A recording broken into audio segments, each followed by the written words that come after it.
Hi everyone, practice set कर रहे थे हम लोग हेलोल्केन हेलोरिन से। और लास्ट लेक्चर में जो है क्वेश्चन नंबर 102 तक हमने करा था। अब आगे क्वेश्चन नंबर 103 है इन SN2 substitution reaction of the type. एक रिएक्शन दिया हुआ है RBrCl माइनस DMF, प्रोडक्ट में है RCl प्लस Br माइनस। पूछ रहा है कि हाईएस्ट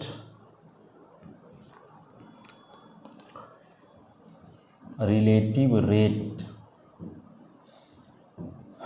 किसका होगा। ऑप्शंस दिए हुए हैं 4। एक है नियोपेंटाइल ब्रोमाइड,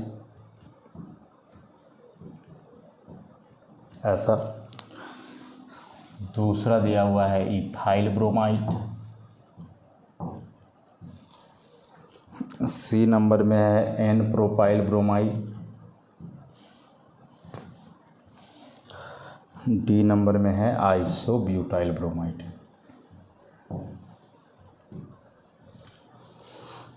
क्वेश्चन नंबर 104 भी कर लें।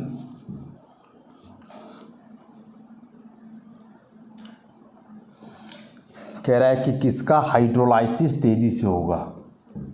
Radially undergoes hydrolysis. और ऑप्शंस में ये 4 कंपाउंड्स दिए हुए हैं।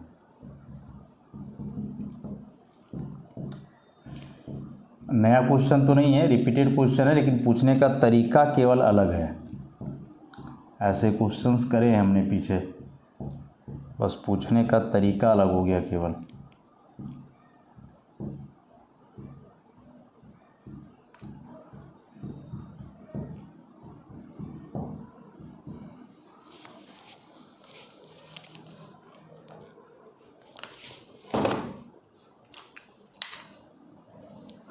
देखो, यह जो है SN2 रिएक्शन की बात कर रहा था कि यह एक SN2 रिएक्शन है।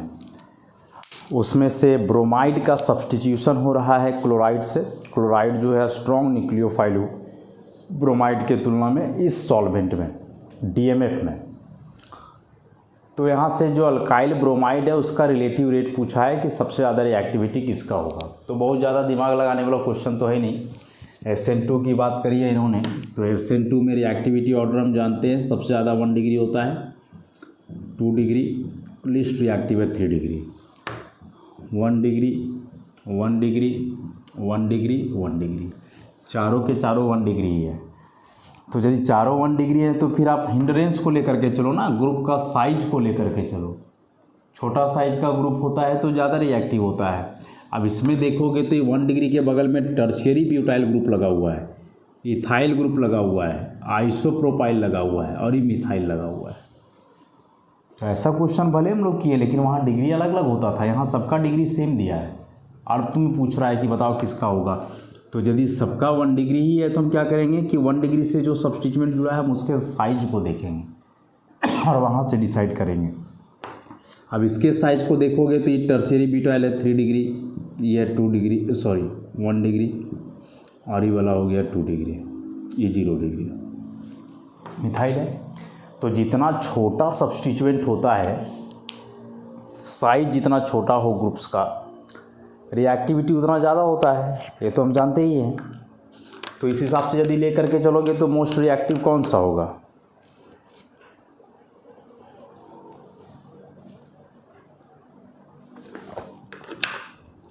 ऑप्शन नंबर बी की ओर बढ़ेंगे ना हम लोग, सबसे ज़्यादा रिएक्टिव होने के मामले में। तो जब डिग्री सेम हो जाए उस कार्बन का जिससे हैलोजन जुड़ा है, तो आप उस बीटा कार्बन के नेचर को देखोगे। ये सारे अल्फ़ा हुए ना, अल्फ़ा यहाँ सेम है। बीटा को देखोगे, बीटा में सब्स्टिट्यूएंट सबसे ज़्यादा कहाँ है, फिर उसका रिएक्टिविटी सबसे कम हो जाएगा। हाँ, सेम बात यदि SN1 के लिए पूछता तब आप क्या करते हैं। सेम बात यदि SN1 के लिए पूछता देन आप क्या करते इसमें, बताओ किसका रिएक्टिविटी आप ज़्यादा बोलते इसको। तो उसके लिए सब्स्टिट्यूएंट को देखो, कौन सा सब्स्टिट्यूएंट कितना ज़्यादा रिएक्टिव होगा उस हिसाब से चलेगा। इसका उल्टा हो जाता और क्या, सबसे ज़्यादा जो सब्स्टिट्यूएंट है वो सबसे ज़्यादा रिएक्टिव हो जाता। तो खैर फिलहाल जो पूछा उसके अनुसार आंसर हम लोग बी नंबर करने वाले हैं। SN2 की बात करी इन्होंने। नेक्स्ट क्वेश्चन है कि इन चारों में से किसका हाइड्रोलाइसिस सबसे तेज़ी से होगा। तो हाइड्रोलाइसिस कहने का मतलब रिएक्शन आप एक्वस NaOH या KOH से करवाओगे। अब रिएक्शन करवाओगे तो भाई इसका बॉन्ड टूटेगा तो मोस्टली चांसेस है कार्बोकेटायन जैसा कुछ बनने का, ऐसा। बस यहाँ कार्बोकेटायन की स्टेबिलिटी को ही देख करके चलना है हमें। तो देखो यह विनाइल कार्बोकेटायन है, एराइल कार्बोकेटायन है, इसको अल्काइल ही मान करके चलें। ये है बेंजाइल, और हम जानते हैं कि बेंजाइल कार्बोकेटायन सबसे ज़्यादा स्टेबल है नॉर्मल जो कार्बोकेटायंस होते हैं उनमें, और वजह है रेजोनेंस। तो जब हाइड्रोलाइसिस करेंगे तो इसका हैलोजन जब यहाँ से डिपार्च करेगा तो फिर यहाँ पे आएगा प्लस, और यहाँ प्लस आएगा तो यह एक स्टेबल कार्बोकेटायन बनेगा। तो इसका हाइड्रोलाइसिस सबसे आसानी से होगा। So the correct answer is C. Hydrolysis से रिलेटेड हालांकि क्वेश्चन पहले भी मैंने बताया है, 1-2 क्वेश्चन तो हम लोग किए ही हैं पहले, लेकिन वहाँ कंपाउंड अलग होगा शायद। नेक्स्ट क्वेश्चन,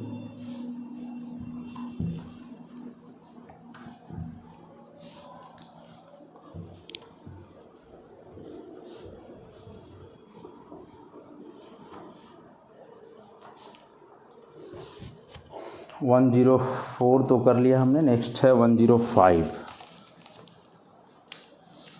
क्वेश्चन नंबर 105 कह रहा है conversion of chlorobenzene to phenol, कि क्लोरोबेंजीन को जो है फिनॉल में यदि कन्वर्ट किया जाए ऐसा, तो इसमें क्या रिएक्शन होता है। Number 1 electrophilic substitution reaction, number B nucleophilic substitution reaction, C free radical substitution, D electrophilic addition reaction. Simple सा क्वेश्चन है, कर लेंगे हम लोग। 106 कह रहा है कि the hydrolysis of 2-bromo-3 methyl butane, ऐसा कुछ क्वेश्चन है।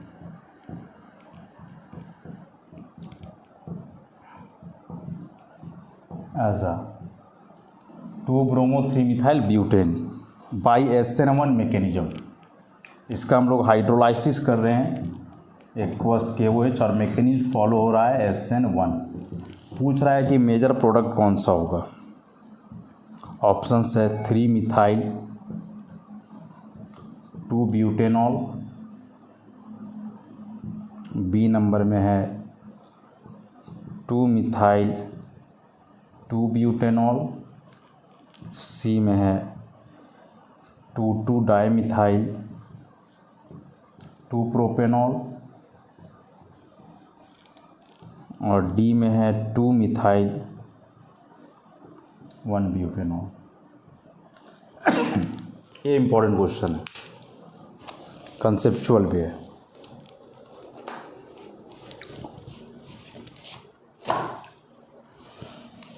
ये तो डायरेक्ट है। क्लोरोबेंजीन से फिनॉल जब हम लोग बनाते हैं, याद करो इसमें एक रिएक्शन पढ़ा था हमने, डॉच प्रोसेस। फिनॉल का कन्वर्सन जो होता था इसमें एक्वस KOH होता था 2 मोल तकरीबन, एसिडिफिकेशन करना होता था, हाई टेम्परेचर प्रेशर हम लोग लेते थे, डॉच प्रोसेस का रिएक्शन। देखो बेंजीन जो है ना, रिएक्शन का टाइप पता करना हो तो बड़ा सिंपल सा है तो भाई सब्स्टिट्यूशन रिएक्शन, एडिशन का तो नामो निशान नहीं है यहाँ। बेंजीन जहाँ भी आ जाए तो एडिशन रिएक्शन कहाँ, बेंजीन में एडिशन रिएक्शन होता कहाँ है, वो तो बड़ा रेयर है ना, एक आध रिएक्शन है तो है, नहीं तो सब्स्टिट्यूशन ही फॉलो करता है। Cl हट करके वो ही चाह रहा है। अब सब्स्टिट्यूशन में कैसा है इसलिए कुछ मत करो, बस यह जो कार्बन वाला पार्ट है ना उसके नेचर को समझो कि यह न्यूक्लियोफिलिक है कि इलेक्ट्रोफिलिक है, बस इतना सा बात को याद रखोगे तो समझ में आ जाएगा। तो बेंजीन से अभी जुड़ा हुआ है क्लोरीन, और यदि क्लोरीन जुड़ा हुआ है तो हम जान रहे हैं क्लोरीन ओवरऑल इलेक्ट्रॉन विड्रॉइंग है, ओवरऑल इलेक्ट्रॉन विड्रॉइंग है। इंडक्टिव और रेजोनेंस के कंबाइंड इफेक्ट के आधार पे देखें तो halogens are overall electron withdrawing, और यदि यह सिस्टम इलेक्ट्रॉन विड्रॉ करेगा तो बेंजीन इलेक्ट्रॉन डेफिशिएंट बनेगा, और जब बेंजीन इलेक्ट्रॉन डेफिशिएंट बनेगा मतलब ये खुद इलेक्ट्रोफाइल बन जाएगा, तो ऑब्वियसली इस पर जो अटैक होगा वो न्यूक्लियोफाइल का होगा। तो चूंकि न्यूक्लियोफाइल का अटैक पॉसिबल है, that's why it is nucleophilic substitution reaction. ऐसे करके सोचोगे, कोई भी ऐसा रिएक्शन दे दे और तुम्हें पूछे कि किस तरह का रिएक्शन है, तो एडिशन और एलिमिनेशन तो पता चल जाएगा आसानी से। एडिशन में जैसा हम लोग पढ़े हैं कि उसमें अनसैचुरेटेड सिस्टम सैचुरेटेड में कन्वर्ट होता है, और एलिमिनेशन में सैचुरेटेड अनसैचुरेटेड में, तो वो तो बॉन्ड चेंज करेगा तो समझ में आ जाएगा। डबल बॉन्ड सिंगल में बदल रहा है तो एडिशन, सिंगल डबल में बदल रहा है तो एलिमिनेशन, और जब ऐसे कोई चेंजेस नहीं आ रहा हो बॉन्ड में स्ट्रक्चर में सबस्ट्रेट का, तो फिर सब्स्टिट्यूशन। सब्स्टिट्यूशन में कैसा होगा इसके लिए जैसे हम समझाए बस वैसा ही तुम समझे रहोगे, बड़ा आसानी से कर लोगे इसको, ठीक है। नेक्स्ट, यह बड़ा इंपॉर्टेंट क्वेश्चन है 106। SN1 से इसका हाइड्रोलाइसिस कर रहा है। SN1 लिखा है, क्यों लिख दिया? क्योंकि तुम SN1 के मैकेनिज्म को समझो, और यदि समझ चुके हो तो अप्लाई करो। तो SN1 का मैकेनिज्म में हम पढ़े हुए हैं कि भाई इसमें कार्बोकेटायन इंटरमीडिएट बनता है, और जहाँ भी कार्बोकेटायन बने rearrangement is very common. Carbocation जहाँ भी बनता हो वहाँ रीअरेंजमेंट होना ही है किसी भी हाल में, रीअरेंजमेंट ना हो ऐसा हो ही नहीं सकता है। और रीअरेंजमेंट कब होता है? जब एक less stable carbocation more stable में कन्वर्ट होता है। और क्या होता है रीअरेंजमेंट के दरमियान? तो 1,2 हाइड्राइड शिफ्ट होता है या फिर 1,2 मिथाइल शिफ्ट होता है। इतना बात तो हम लोग पढ़े हुए हैं पहले से। तो चला मैकेनिज्म के थ्रू इसको हम लोग करके देखें, क्लियर हो जाएगा। CH3 CH CH3 CHBr CH3, ठीक। क्या होगा? सबसे पहले यहाँ से आप हैलोजन को हटाओगे, कार्बोकेटायन बनेगा। SN1 में तो ऐसा ही होता है ना, 2 स्टेप में पहले कार्बोकेटायन बनता है ऐसा। या जो कार्बोकेटायन बना है 2 डिग्री बना है। 2 डिग्री कार्बोकेटायन हम जानते हैं स्टेबल है, लेकिन 1 डिग्री से ज़्यादा, 3 डिग्री से तो कम ही है। तो यदि यह 2 डिग्री कार्बोकेटायन 3 डिग्री में कन्वर्ट हो सकता है देन होगा, तो ऑब्वियसली होगा। देखो यहाँ बगल वाले कार्बन पे जो हाइड्रोजन लगा हुआ है, यदि हम लोग हाइड्राइड शिफ्ट करें 1,2 हाइड्राइड शिफ्ट, तब तो ही जाएगा CH3 C CH3, ये हो जाएगा CH2 CH3, और यहाँ आ जाएगा प्लस चार्ज ऐसे। अब जो कार्बोकेटायन बना 3 डिग्री है, अगल बगल 3 कार्बन है, 3 डिग्री कार्बोकेटायन ऐसा, 3 डिग्री कार्बोकेटायन बना। और अब जा कर के हम जान रहे हैं कि 3 डिग्री कार्बोकेटायन मोस्ट स्टेबल है। अब यहाँ से चेंज करने का कोई चांसेस है नहीं, तो अब जा कर के यहाँ जो न्यूक्लियोफाइल है अटैक करेगा, और भाई प्रोडक्ट बन जाएगा CH3 C CH3 OH CH2 CH3। क्या बना? 1 2 3 4 2 मिथाइल ब्यूटेन 2ऑल, 2 मिथाइल ब्यूटेन 2ऑल। This is the correct answer. Direct यहाँ से Br हटा करके OH लगाओगे 1 2 3 4, तो ये 3 मिथाइल ब्यूटेन 2ऑल ये वाला, लेकिन ये नहीं बनेगा। ये बात हमेशा याद रखना। चैप्टर पढ़ाते वक्त भी इस बात पे काफ़ी जोर दिया गया था कि किसी भी रिएक्शन में कार्बोकेटायन बनता हो तो इस चीज़ को मत भूलना। रीअरेंजमेंट भाई होगा ही होगा, चाहे जैसे हो। और रीअरेंजमेंट होगा तो एक less stable carbocation more stable में बदलेगा, आइदर थ्रू 1,2 हाइड्राइड शिफ्ट और 1,2 मिथाइल शिफ्ट, और देन जाकर के फाइनल और मेजर प्रोडक्ट का फॉर्मेशन होगा। तो करेक्ट आंसर इसका B नंबर था। इंपॉर्टेंट रीअरेंजमेंट जैसा क्वेश्चन तो एग्जाम में रहेगा ही। नेक्स्ट,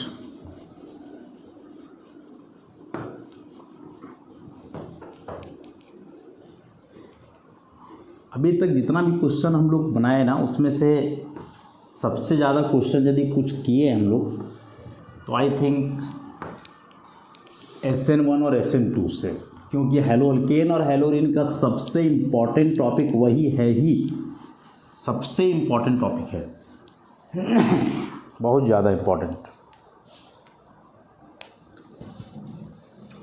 चलो तो क्वेश्चन नंबर 106 तक तो कर लिए हम लोग। अब 107 विच of the following shows SN1 reaction most radially, SN1 पूछा है, सबसे तेजी से किसका होगा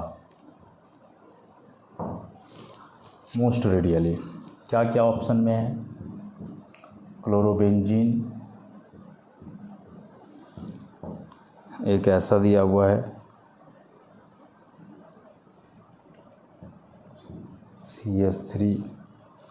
CH3Cl सी में, और डी में।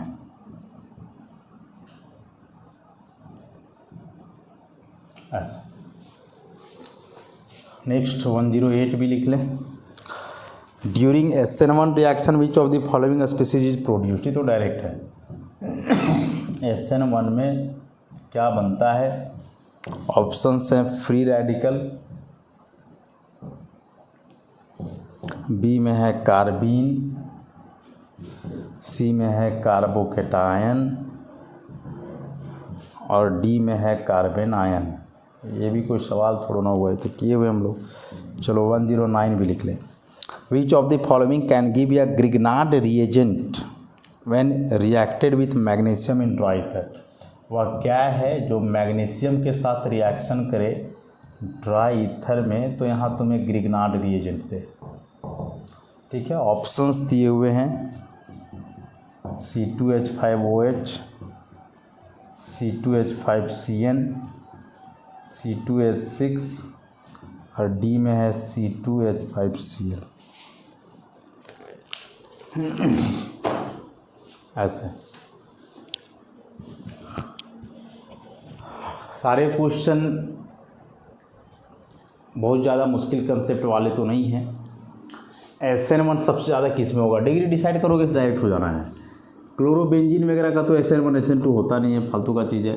यहाँ से देख लो 3 डिग्री 1 डिग्री, और यहाँ BR था 2 डिग्री। तो डिग्री के आधार पे हमें पता है कि SN1 में 3 डिग्री सबसे ज़्यादा है, फिर 2 डिग्री है, फिर 1 डिग्री है, तो फिर बी नंबर डायरेक्ट इसमें होगा। SN1 में क्या बनता है, कार्बोकेटायन बनता है। किसका रिएक्शन मैग्नीशियम से होने पे ग्रिग्नार्ड रिएजेंट बनता है, तो या तो हेलो अल्केन का या तो हेलो एरीन का। अल्कोहल से तो नहीं बनेगा, साइनाइड से भी नहीं बनेगा, अल्केन तो मैग्नीशियम से रिएक्शन करेगा नहीं, so this one D number direct हो गया इसका। 109 1010। अब आगे का क्वेश्चन पॉली हैलोजन कंपाउंड से रिलेटेड है।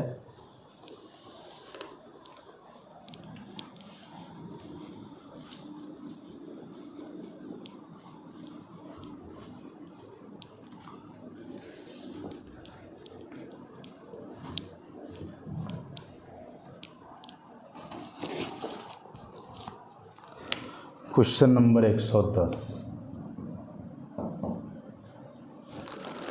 कह रहा what happens when chloroform is left open in air in presence of sunlight. What happens when chloroform is left open in air in presence of sunlight।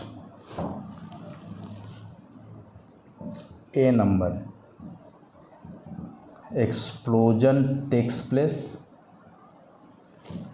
B,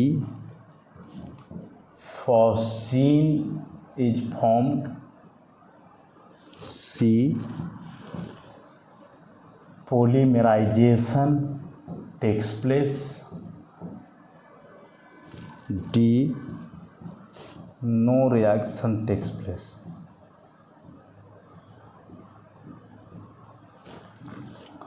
Question number 111 which of the following compound is responsible for depletion of ozone layer।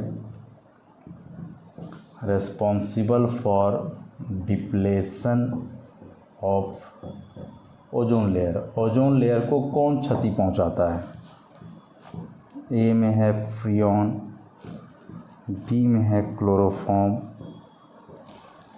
सी में है DDT, और D में है iodoform. Question number 112 assertion reason type का है, करते हैं उसको हम लोग। पहले इस दोनों क्वेश्चन को देखें। क्लोरोफॉर्म को खुला छोड़ दिया जाए एयर के संपर्क में सनलाइट के प्रेजेंस में तो क्या होता है। तो काफ़ी डिटेल में इस चीज़ को पढ़े हम लोग क्लोरोफॉर्म वाले टॉपिक को, कि क्लोरोफॉर्म CHCl3 यदि इसको छोड़ दिया जाए ओपन एयर के संपर्क में सनलाइट के प्रेजेंस में तो इसका स्लो ऑक्सीडेशन होता है। ऑक्सीडेशन हो करके ऐसा इंटरमीडिएट देन यहाँ से Cl बाहर और ClCClCO कार्बोनिल क्लोराइड, जिसे हम फॉस्जीन गैस कहते हैं, जो कि एक हाईली पॉइजनस गैस है। तो फॉस्जीन इज फॉर्म। नेक्स्ट है responsible for depletion of ozone layer. ये चार में से किसके वजह से ओजोन लेयर को क्षति पहुंचता है। तो किसके वजह से पहुंचता है, फ्रियोन के वजह से। ये डायरेक्ट पड़े हुए हैं। वजह क्या होता है इसका ना, देखो ओजोन मने O3, जब फ्रियोन्स लोगे क्लोरोफ्लोरोकार्बन वगैरह, तो ये बेसिकली काम करते हैं कैटलिस्ट का, और ये ओजोन को बदल देते हैं O2 में। तो इसके वजह से जो ओजोन का लेयर बना हुआ है अपर एटमॉस्फेयर में हम लोग का, वह O2 में बदलने लगे, मतलब ओजोन का मॉलिक्यूल ऑक्सीजन में कन्वर्ट होने लगे। तो धीरे धीरे ओजोन का लेयर में ओजोन के मॉलिक्यूल्स कम होंगे, उसमें होल्स क्रिएट होना शुरू होगा, और जिसके वजह से हम जानते हैं कि UV रेडिएशन डायरेक्ट अर्थ पे आ सकता है, जिसके वजह से कई डेंजरस सिचुएशन प्रोड्यूस हो सकते हैं अर्थ पे। इसलिए ओजोन लेयर का होना ज़रूरी है, लेकिन उस लेयर को प्रभावित करता है ये क्लोरोफ्लोरोकार्बन जो फ्रियोन्स होते हैं, सो कैटलिस्ट का काम करते हैं, ओजोन को ऑक्सीजन में कन्वर्ट कर देते हैं, इसीलिए ओजोन लेयर का डिप्लेशन होता है इनके वजह से। नेक्स्ट है क्वेश्चन नंबर 112, लिखने का जरूरत नहीं है, एसर्शन रीजन टाइप का क्वेश्चन है। एसर्शन में कि chloroform is stored in dark coloured bottles. Assertion में दिया हुआ है कि जो क्लोरोफॉर्म है उसको हम लोग डार्क कलर बॉटल में रखते हैं। रीजन दिया हुआ है क्रोनिक क्लोरोफॉर्म एक्सपोजर में cause damage to liver and kidney. Assertion तो ठीक है कि क्लोरोफॉर्म को हम लोग डार्क कलर बॉटल में रखते हैं ताकि सनलाइट उस बॉटल में ना जाए, उसका ऑक्सीडेशन वगैरह ना हो सके। तो फिर दूसरा चीज़ क्या दे दिया, क्रोनिक क्लोरोफॉर्म। रीजन इसका फालतू का है, तो इसका ऑप्शन क्या होना चाहिए कि if assertion is true but reason is false, कि एसर्शन सही है कि क्लोरोफॉर्म को हम लोग डार्क कलर बॉटल में रखते हैं, लेकिन रीजन जो दिया हुआ है इसका वो तो बिना मतलब का है ना, रीजन बिना मतलब का है इसका।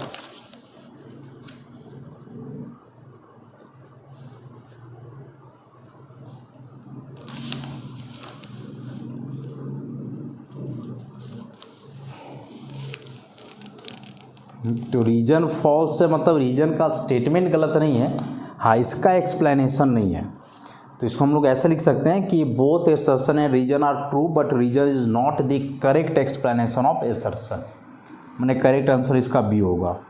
स्टेटमेंट दोनों सही है कि क्लोरोफॉर्म को डार्क ब्राउन बॉटल में रखते हैं ताकि ऑक्सीडेशन ना हो, और दूसरा है क्रोनिक क्लोरोफॉर्म एक्सपोजर से जो है लीवर और किडनी को डैमेज होता है, लेकिन क्लोरोफॉर्म को इसके वजह से डार्क बॉटल में रखा जाता है, ये एक्सप्लेनेशन नहीं है। तो डार्क बॉटल में रखा जाता है ऑक्सीडेशन से बचाने के लिए, ताकि फॉस्जीन गैस का फॉर्मेशन ना हो। तो स्टेटमेंट दोनों सही है लेकिन एक्सप्लेनेशन नहीं है रीजन उसका, तो बी सही आंसर। नेक्स्ट है फ्रियोन 12 इज मैन्युफैक्चर्ड फ्रॉम टेट्राक्लोरोमीथेन।